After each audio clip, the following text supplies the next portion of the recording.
Bismillah. Alhamdulillah. Wassalatu wassalamu ala Rasulillah wa ala alihi wa ashabihi wa man wala amma ba'd. Alhamdulillah semua sekalian kita bisa menghadiri atau hadir pada pelajaran pada malam hari ini, yakni hadis Arba'in An-Nawawiyah yang akan disampaikan oleh Ustadz kita, Ustadz Abu Ahmad Rahmat Hafizallah Ta'ala.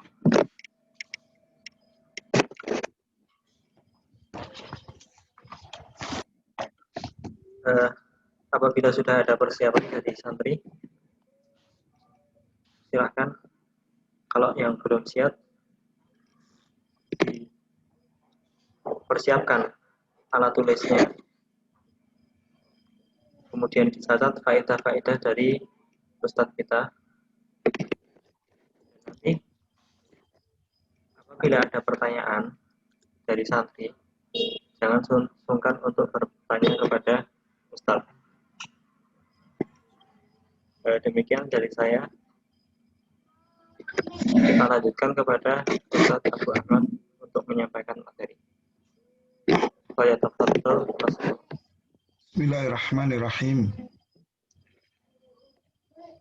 Innal hamdalillah nahmaduhu wa nasta'inuhu wa nastaghfiruh wa na'udzu billahi min sururi anfusina wa sayyiati a'malina may yahdihillahu fala mudilla lahu wa may yudlil fala hadiya lahu. Asyhadu an la Mau dipakai tuh komputer tidak? Tidak jaringannya nih HP. Muhammadan abduhu wa rasuluh, amma ba'd. Al-ikhwah arsyadakumullah li ta'atillahi jalla wa ala. Tidak hentinya kita bersyukur kepada Allah Ta'ala karena sampai saat ini Allah Ta'ala masih membuka kesempatan untuk bertolabul ilmi. Dan ini ayahnya tolabul ilmi merupakan satu amalan yang sangat luar biasa. Karena akan mengantarkan kita bersama menuju surga Allah Ta'ala. Bahkan akan memudahkan jalan kita menuju ke surga Allah. Sebagaimana dikabarkan oleh Rasulullah SAW, man salaka tariqan yaltamisu fihi ilman sahalallahu bihi tariqan ilal jannah. Siapa yang berjalan barang siapa menempuh satu jalan untuk mencari ilmu, Allah akan mudahkan baginya satu jalan ke surga. Sedangkan siapa di antara kita yang tidak menginginkan surga? Nah, maka kita berharap apa yang kita lakukan betul-betul mendapatkan apa yang dijanjikan oleh Allah Tabaraka wa Ta'ala. Dan kita masuk di hadis yang keempat. Dan ini akan membuka lebih banyak lagi ya kesempatan untuk kita mudah menempuh jalan ke surga. Karena satu ilmu memudahkan satu jalan ke surga. Semakin banyak ilmu, maka semakin banyak ya jalan-jalan surga yang bisa kita tempuh dengan mudah. Taib. An Abi Abdurrahman Abdullah ibni Mas'udin radhiyallahu ta'ala anhu. Qala haddatsana Rasulullah sallallahu alaihi wasallam wa huwa as-sadiqu al-masduqu. Inna ahadakum yujma'u khalqu fi batni ummihi arba'ina yawman nutfatan. Ya. Thumma yakunu alaqatan mithla dhalik. Thumma yakunu mudghatan mithla dhalik. Thumma yursalul malaku fayanfukhu fihi ruha wa yu'maru bi arba'i kalimatin bikaddi rizkihi wa ajalihi wa amalihi wa saqiyun aw sa'idun. Fawalladhi la ilaha illa ghairuh inna ahadakum la ya'malu bi amali ahlil jannati hatta ma yakuna bainahu wa baina ila dhira' fayasbiqu 'alil kitab fayamalu bi amali ahlin nar fayadkhuluha. Wa inna ahadakum la ya'malu bi amali ahlin nar hatta ma yakuna bainahu wa bainaha illa dhira' fayasbiqu 'alil kitab fayamalu bi amali ahlil jannati fayadkhuluha. Rawahu al-Bukhari dan Muslim. Baik. Dari Abu Abdurrahman, ini kunyah. Ya, kunyah beliau. Jadi kunyah itu adalah nama yang diawali dengan Abu atau Ummu. Jadi kalau saya sekarang Abu Ahmad itu kunyah saya. Ya, kemudian nama asli beliau siapa? Abdullah. Itu nama aslinya Abdullah. Bapaknya bernama Mas'ud, sehingga Abdullah bin Mas'ud. Beliau ini termasuk salah satu ulama dari kalangan sahabat, ya, Abdullah bin Mas'ud. Bahkan Rasulullah SAW juga mewasiatkan agar kalau mau mengambil Al-Quran, salah satunya mengambil dari beliau, Abdullah bin Mas'ud. Nah, beliau mengatakan telah menceritakan kepada kami Rasulullah Sallallahu Alaihi Wasallam. Kemudian ditegaskan as-sadiq al-masduq. Beliau adalah Rasul itu adalah orang yang apa? As-sadiq, yang benar, yang jujur, tidak pernah dusta. Dan al-masduq, dan dibenarkan. Ini kenapa didahului dengan kalimat seperti ini? Karena yang mau disampaikan oleh Abdullah bin Mas'ud berkenaan dengan masalah takdir. Yang membutuhkan keimanan yang kuat. Karena banyak perkara takdir itu tidak bisa masuk akal. Nah, maka ditekankan bahwa Rasul adalah as-sadiq al-masduq. Ya, beliau katakan, inna ahadakum yujma'u khalquhu fi batni ummihi arba'ina yawman nutfatan. Sesungguhnya salah seorang di antara kalian dikumpulkan penciptaannya di perut ibunya selama 40 hari berupa nutfah. Nutfah itu air mani. Ya.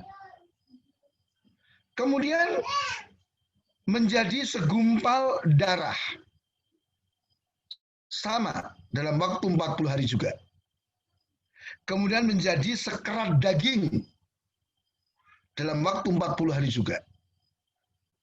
Ya. Kemudian setelah itu Allah mengutus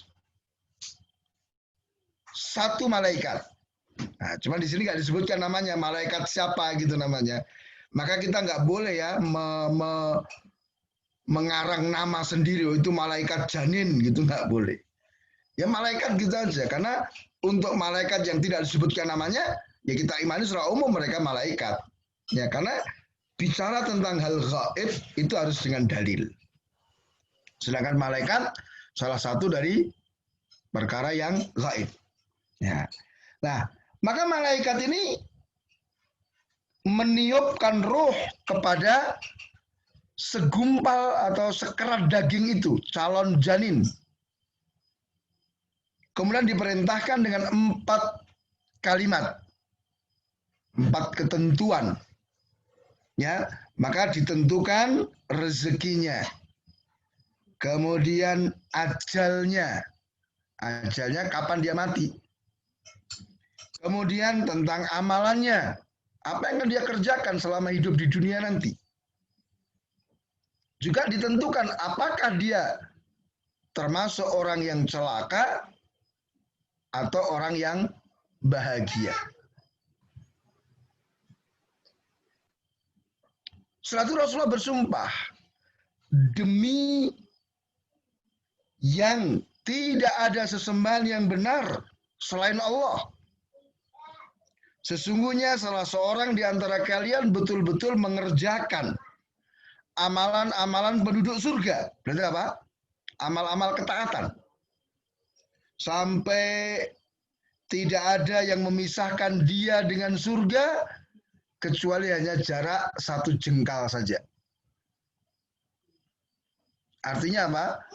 Dia terus mengerjakan amal-amal kebaikan, sampai waktu kematian dia tuh tinggal sebentar sekali. Sehingga diungkapkan dengan seakan-akan jaraknya itu tinggal 1 jengkal saja. Tetapi apa? Dia didahului oleh tadi penulisan takdirnya. Bahwa dia termasuk orang yang celaka. Sehingga dalam waktu yang singkat itu dia mengerjakan amalan penduduk neraka, sehingga dengan amalan tersebut dia masuk neraka, waliyadzubillah. Tetapi sebaliknya, sesungguhnya ada salah seorang di antara kalian yang mengerjakan amalan-amalan penduduk neraka. Berarti apa? Kemaksiatan-kemaksiatan. Sampai jarak dia dengan neraka itu tinggal 1 jengkal saja. Tetapi apa? Dia telah didahului oleh kitab penulisannya. Bahwa dia ditentukan sebagai orang yang bahagia. Maka di waktu yang singkat itu dia mengerjakan amalan penduduk surga, dengan itu dia masuk surga. Hadis diriwayatkan oleh Imam Muslim. Baik. Al-ikhwah rahimakumullah.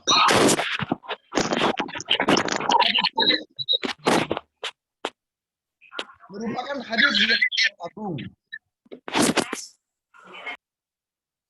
Ya, terkandung di dalamnya perkara-perkara besar yang menjadi pokok-pokok kebahagiaan kita. Kita lihat ya.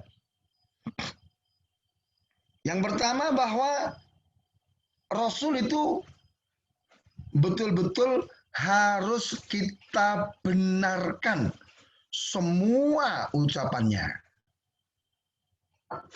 Jadi apapun yang dikabarkan Rasul, kita paham atau tidak, masuk akal atau tidak, cocok dengan perasaan ataupun tidak, kalau itu sahih, Rasul yang mengatakan, kita harus membenarkan. Karena dari as-sadiq al-masduq. Jangan seperti orang-orang yang menyimpang. Wah, ini nggak masuk akal. Masa ada lalat masuk ke tempat minum, suruh menenggelamkan segala terus airnya diminum. Wah, ini bertentangan dengan ilmu kedokteran. Lalat itu kan sumber penyakit katanya. Nah, Rasul yang katakan sahih dalam riwayat Bukhari, ya kita percaya. Jadi sami'na wa amanna. Kami dengar dan kami percaya. Kemudian di awal hadis Rasulullah menceritakan tentang tahap perkembangan manusia. Ya, yang disebutkan oleh Rasul di sini apa? Tahap perkembangan manusia ketika berada di dalam perut ibunya. Ya, 40 hari berupa air mani, 40 hari berikutnya segumpal darah, 40 hari berikutnya menjadi apa? Sekerat daging. Setelah apa? Berkembang menjadi sempurna. Sehingga ketika nanti lahir pada waktunya sudah berbentuk apa? Bayi. Ya, berbentuk bayi ya, punya tangan, punya ini ya. Tapi kalau masih berapa? 4 bulan dalam kandungan belum berbentuk, masih proses. Ya, demikian pula nanti Allah juga mengabarkan di dalam Al-Quran tahap perkembangan manusia setelah lahir. Ya kan? Sehingga katakan summa yukhrijukum tiflan, dan kami keluarkan kalian menjadi tifl, menjadi bayi. Ya kan? Kalian berkembang sampai menjadi orang dewasa. Ya, ada yang dimatikan ketika masih muda, ada yang dimatikan sampai usia tua. Nah, tahap perkembangan itu penting karena setiap tahapan itu akan memiliki kekhususan. Baik. Kemudian di dalam hadis ini juga menjelaskan salah satu pokok dalam mengimani takdir. Ya, sudah kita sampaikan ya di pembahasan hadis kedua bahwa iman kepada takdir itu memiliki 4 tingkatan. Hadis kedua hadis Jibril ya kan? Fa'akhbirni anil iman, kan begitu. Nah itu ada 4 tingkatan yang harus diimani. Pertama adalah apa? Mengimani tentang ilmu Allah yang sempurna. Jadi Allah Ta'ala itu sudah tahu. Ya, Allah Ta'ala tahu secara global dan terperinci. Ya, yang sudah terjadi, yang sedang terjadi, dan apa yang akan terjadi. Jadi Allah sudah tahu semuanya dengan lengkap. Kemudian tahap yang kedua adalah apa? Penulisan. Ya, jadi Allah Ta'ala menulis semua yang Allah ketahui. Lauhul Mahfuz. Apa yang akan terjadi semua sudah tertulis lengkap. Ya, sebagaimana dalam hadis bahwa yang pertama awal khalaqallahu al-qalam, ya, yang pertama diciptakan adalah qalam dan Allah perintahkan tulis. Maka qalam jawab, apa yang harus kami tulis? Tulis semua yang terjadi sampai hari kiamat, ditulis. Ya. Maka dalam hadis ini ada penulisan takdir, ya kan? Ketika manusia 4 bulan dalam perut ibunya, maka diutus satu malaikat untuk menetapkan 4 perkara. Ditetapkan rezekinya, ya, dia nanti dapat rezeki berapa, kemudian ditetapkan ajalnya, dia matinya kapan, di mana, sebabnya apa. Kemudian ditetapkan juga apa? Amalannya, apa yang akan dia kerjakan selama hidup di dunia. Kemudian yang keempat ditetapkan juga dia itu termasuk orang yang bahagia atau orang yang celaka. Orang bahagia berarti orang yang ditetapkan untuk masuk surga. Orang yang celaka berarti orang yang ditetapkan untuk masuk neraka. Begitu. Semua ada ditulis. Ini dalam pembahasan takdir, kalau lebih detailnya ini adalah penulisan takdir seumur hidup. Jadi nanti ada takdir yang global yang ditulis di Lauhul Mahfuz, ada takdir seumur hidup, ini ada takdir tahunan setiap tahun ya di Lailatul Qadar itu. Nah, kemudian di sini ya semua sudah ditentukan dan orang tidak mungkin lepas dari apa yang sudah ditetapkan oleh Allah, apa yang sudah ditulis oleh Allah Ta'ala. Tidak akan lepas. Maka kita harus yakin.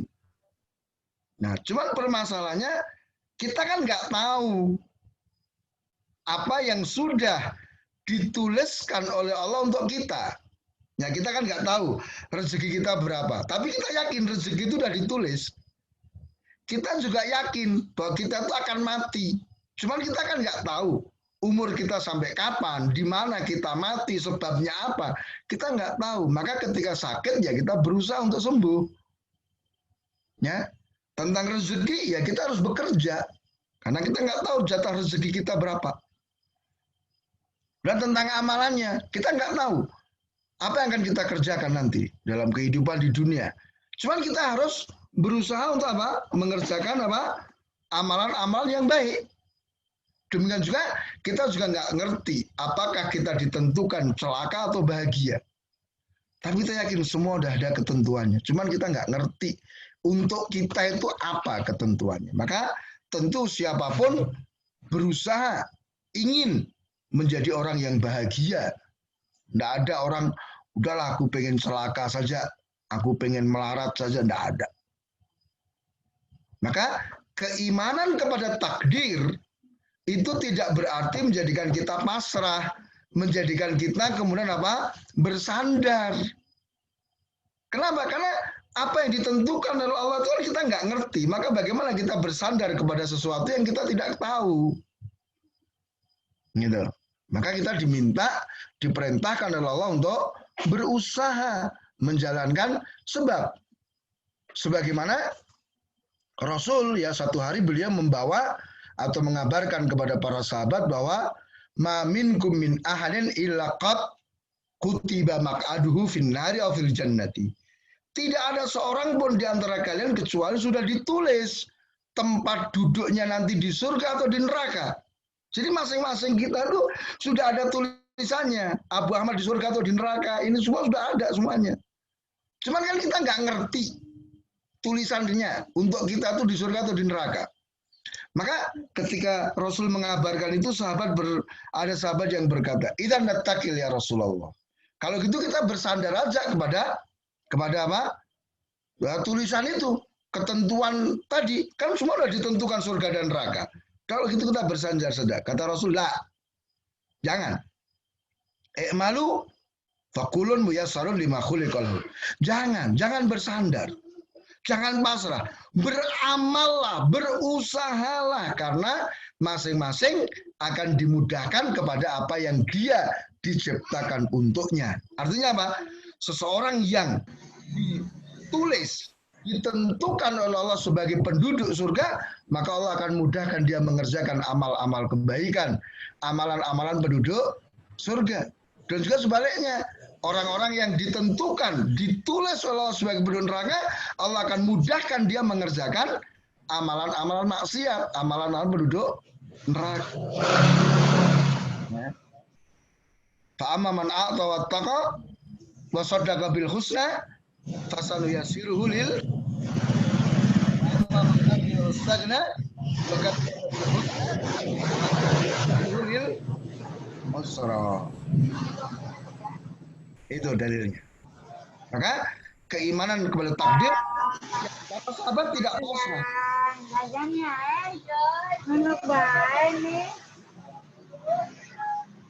Ya. Dimatikan. Nah. Kemudian lihat para sahabat itu mereka menjadi orang-orang hebat karena percaya dengan takdir, dengan keimanan yang benar gitu loh. Bukan seperti yang dipahami oleh orang-orang yang menyimpang, oh, udahlah pasrah. Nanti kalau ditakdirkan ya dapat, enggak ya enggak. Itu keliru. Jadi justru dengan keimanan itu para sahabat luar biasa usahanya. Kemudian beliau SAW bersumpah, "Fawalladzi la ilaha ghairuh." Ini faedahnya apa? Sumpah itu boleh dilakukan dalam rangka menegaskan satu perkara. Jadi dalam rangka untuk menegaskan satu perkara. Atau juga karena ini perkaranya perkara besar, agar orang itu lebih percaya, maka kita dahului dengan sumpah. Nah, itu faedahnya. Bukan di sini Rasul katakan bahwa ada salah seorang di antara kalian yang mengerjakan amalan-amalan penduduk surga.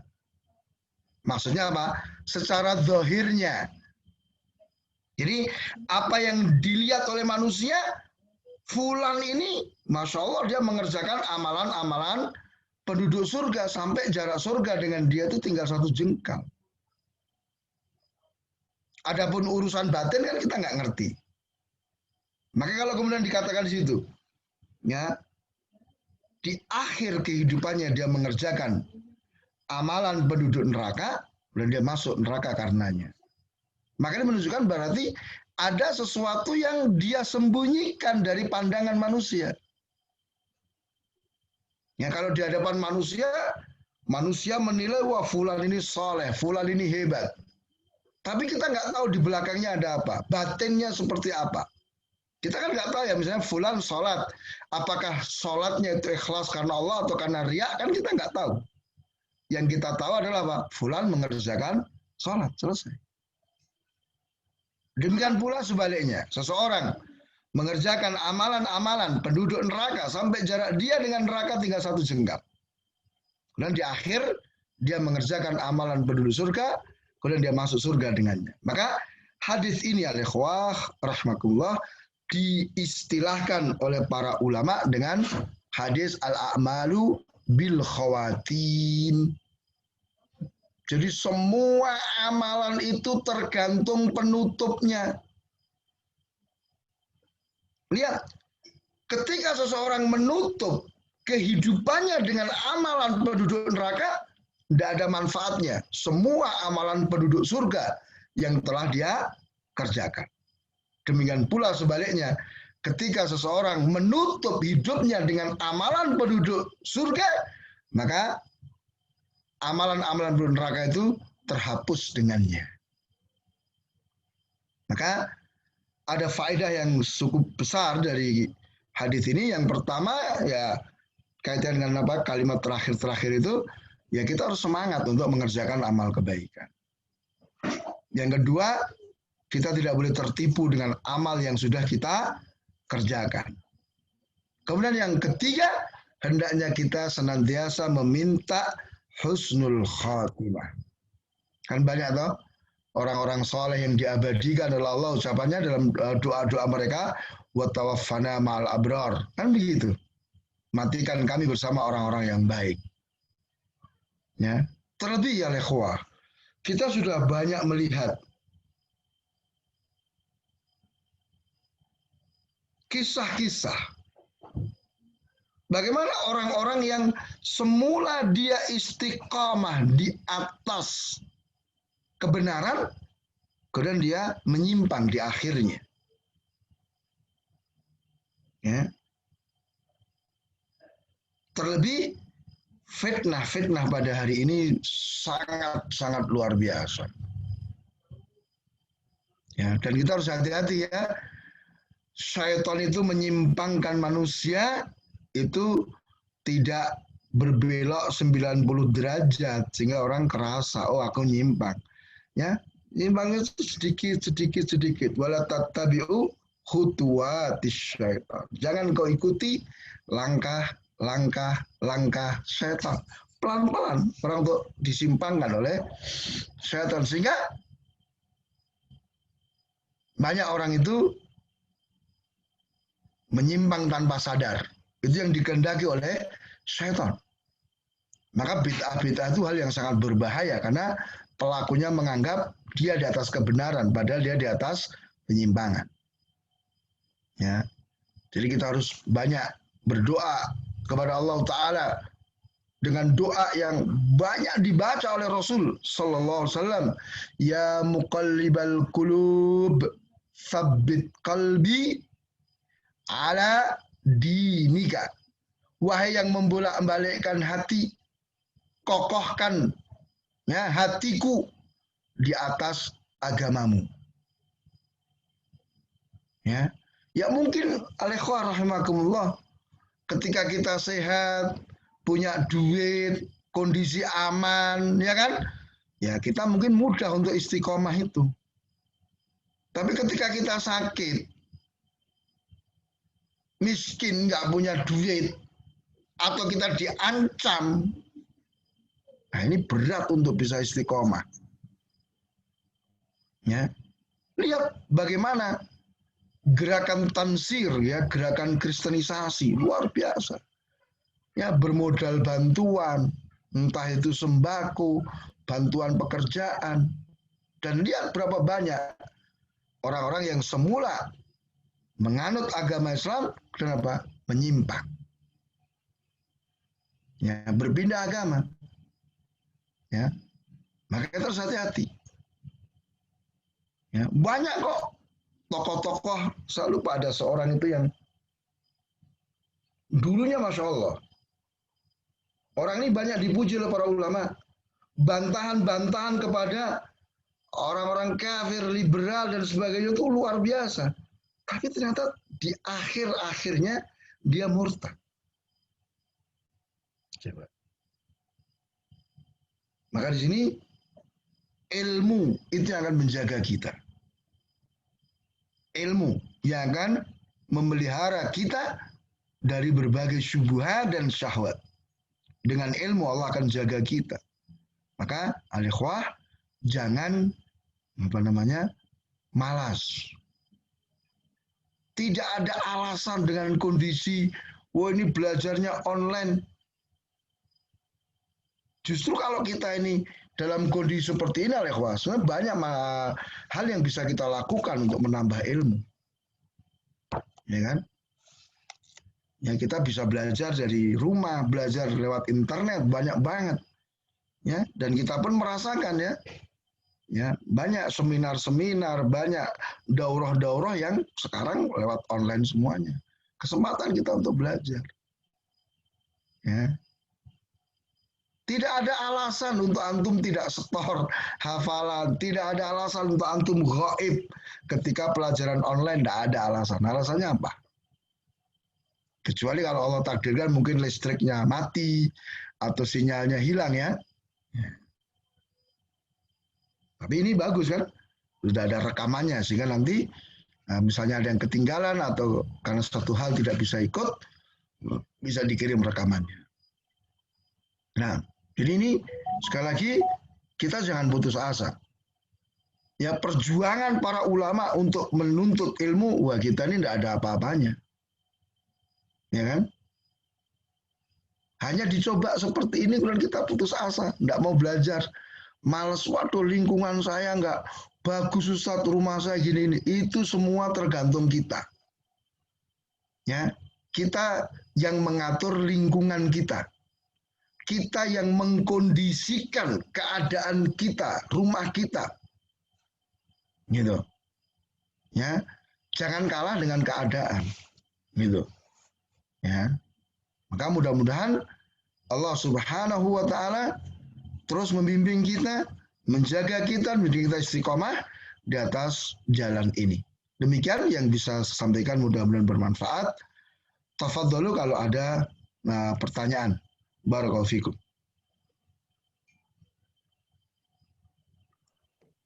Silakan bagi mau yang bertanya.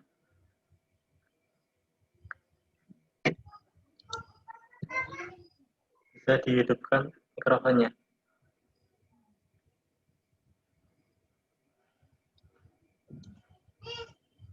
Bismillah, mau tanya tadi. Ya, silakan Ferry. Tentang 4 tahapan tadi apa aja Tad? Ya, jadi yang pertama adalah mengimani tentang ilmu Allah yang sempurna. Jadi Allah Ta'ala mengetahui apa yang sudah terjadi, yang sedang terjadi, apa yang akan terjadi secara global maupun terperinci. Ya termasuk misalnya sekarang ini kita belajar online, Allah udah tahu. Ya kan? Kemudian yang kedua adalah mengimani bahwa semua itu sudah ditulis oleh Allah Ta'ala. Ya, bahkan penulisan itu jauh sebelum penciptaan langit dan bumi. Ya, jadi apa yang terjadi malam ini ya, kita belajar online seperti ini, tulis jauh sebelum Allah menciptakan langit dan bumi. Kemudian yang ketiga, kehendak. Kita harus meyakini bahwa semua yang terjadi di alam ini dikehendaki oleh Allah Ta'ala. Wa ma syaa kana wa ma lam yasha' lam yakun. Apa yang dikehendaki terjadi, yang tidak dikehendaki oleh Allah tidak terjadi. Jadi kalau misalnya kita berusaha, waduh kita udah menghafal persiapan begitu setor ternyata nggak hafal. Berarti apa? Allah tidak menghendaki kan begitu. Kembalikan ke situ. Ya. Sehingga kita ini aman. Oh, semua sudah ditulis. Sehingga kita tidak stres. Ya. Nah. Mungkin ada pertanyaan, loh, kalau begitu adanya kemaksiatan, adanya orang-orang kafir itu apakah juga dikehendaki oleh Allah? Kita jawab, iya, itu dikehendaki oleh Allah.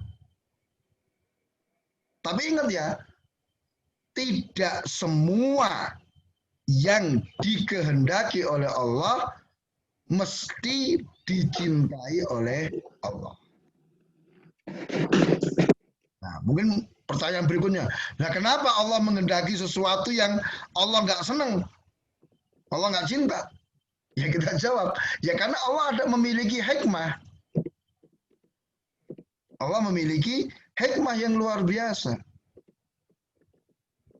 Bahkan seandainya kita nggak tahu hikmahnya pun, ya sudah kita mesti terima bahwa itu semua dikehendaki oleh Allah Ta'ala. Coba kalau misalnya tidak ada kemaksiatan, bagaimana syariat amar ma'ruf nahi munkar? Tidak ada orang kafir, bagaimana kita akan berjihad? Itu salah satu hikmahnya. Ya, jadi sekali lagi semua yang terjadi itu dengan kehendak Allah Ta'ala. Tapi ingat, tidak semua yang dikehendaki mesti dicintai oleh Allah. Jadi kadang Allah itu apa? Menghendaki sesuatu yang Allah tidak suka, Allah tidak cinta. Karena ada hikmah. Kemudian yang keempat adalah tahap penciptaan. Semua yang terjadi di alam semesta ini diciptakan oleh Allah. Allahu khaliqu kulli syai'in. Allah pencipta segala sesuatu. Wallahu khalaqakum wa ma ta'malun. Ya, Allah adalah yang menciptakan kalian dan apa yang kalian kerjakan. Nanti silakan, banyak sekali dalil-dalil tentang 4 tingkatan ini, tentang tingkatan ilmu, tingkatan apa? Penulisan, tingkatan kehendak, tingkatan penciptaan. Silahkan nanti dicari ya, di dalam Al-Qur'an itu banyak banget.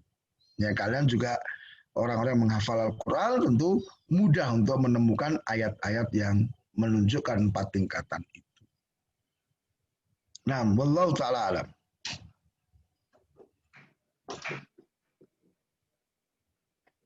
Baik, ada lagi?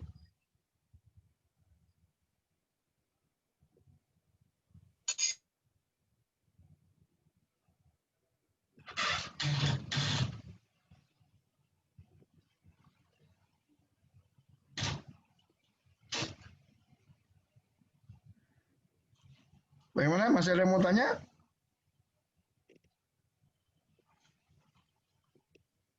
Ustaz, ini ada pertanyaan dari chat. 4 hal yang pertama apa, Ustaz? Wih, tadi nggak kedengaran tuh suara saya. Insya Allah terdengar Ustadz. Iya, yang pertama apa tadi? Hah? Apa 4 tingkatan iman dalam takdir? Hah? Mengimani kehendak Allah Ustadz. Nah, yang pertama kok. Iya Ustadz. Mengimani kehendak Allah yang belum terjadi dan akan terjadi, dan yang gaib maupun nyata. Mengimani apa? Kehendak Allah yang belum terjadi. Enggak. Khata. Masya Allah. Boleh orang iyut. Si iyut. Boleh orang si iyut. Mengimani ilmu Allah yang sempurna.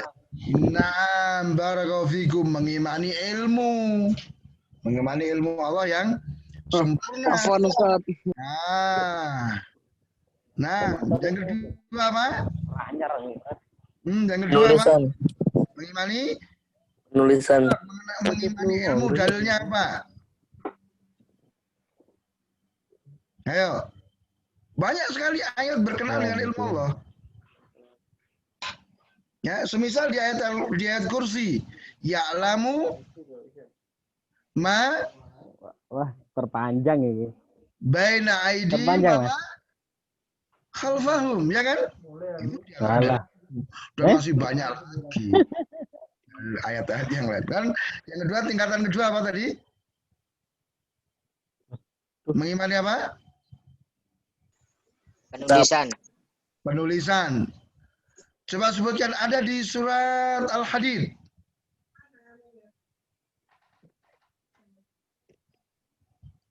Nah, ayatnya di surat Al-Hadid. Likai la ta'sauma ala ma fatakum wa ma tafrahu bima atakum. Sebelumnya apa? Depannya. Ma asaba min musibatin illa biidznillah. Masuk gitu.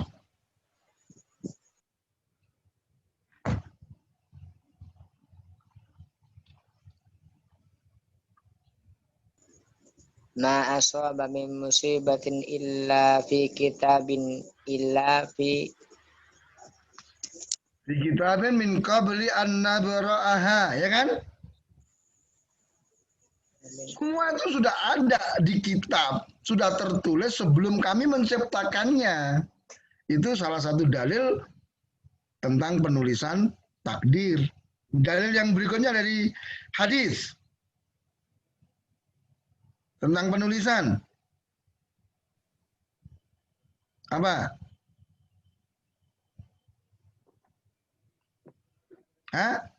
Dalil dari hadis tentang tingkatan penulisan takdir.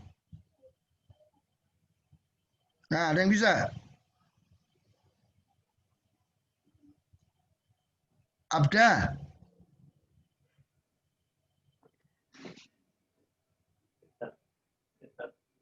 Abda Agus.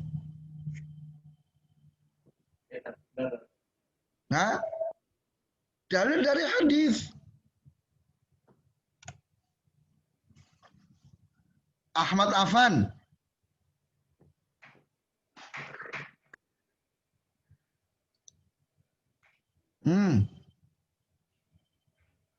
Ada yang bisa? Dalil dari hadis tentang penulisan takdir. Wa yu'maru bi arba'i kalimat.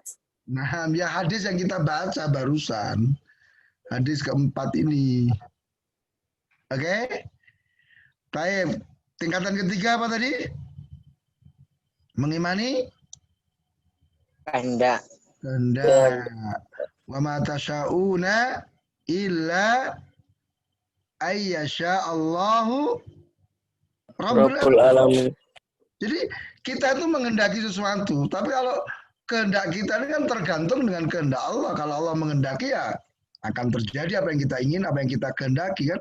Tapi kalau ternyata Allah tidak menghendaki, apa yang kita kehendaki tidak akan terjadi. Paham sampai sini? Nah. Kemudian di tingkatan keempat apa? Penciptaan. Penciptaan. Semua diciptakan oleh Allah Ta'ala. Tadi apa? Allah khaliqu kulli syai'in. Sebentar ya.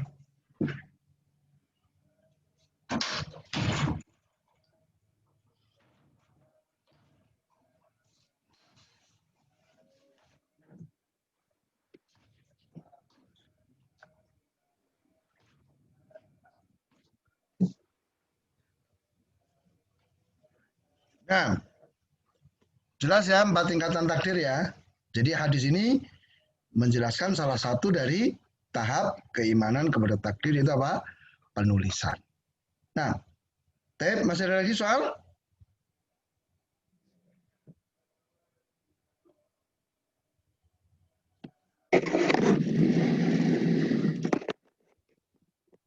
Nah,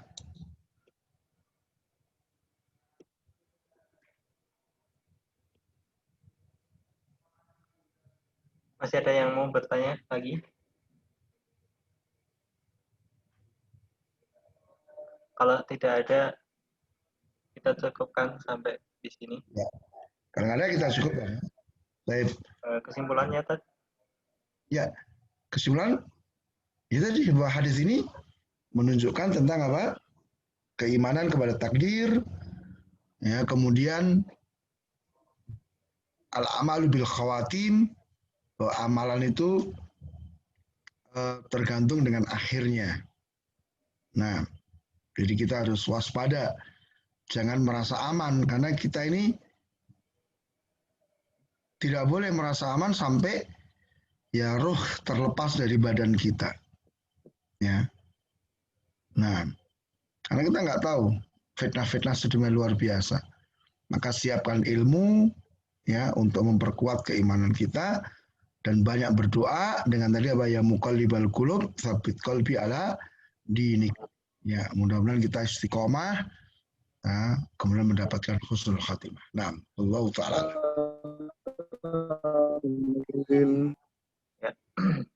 Baik, dari saya cukup ya. Silakan ditutup, host. Alhamdulillah, itu tadi materi kita.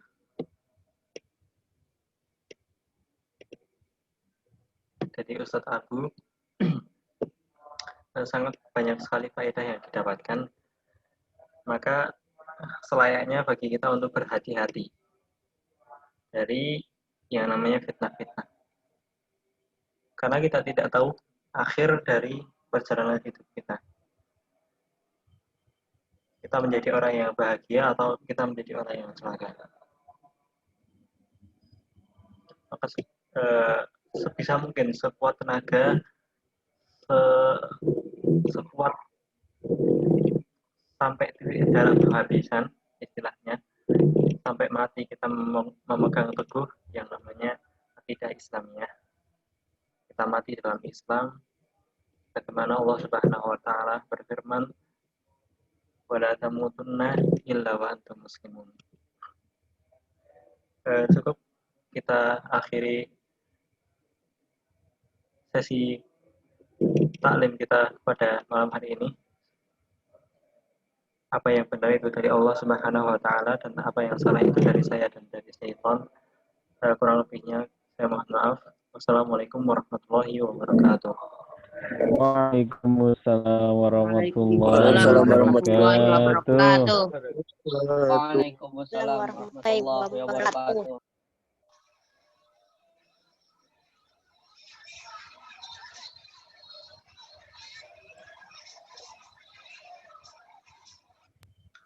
Analif Ustadz.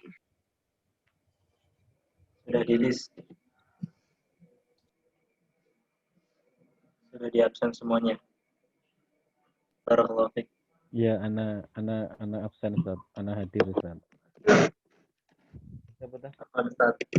Ana hadir. Redi Agus Trianto.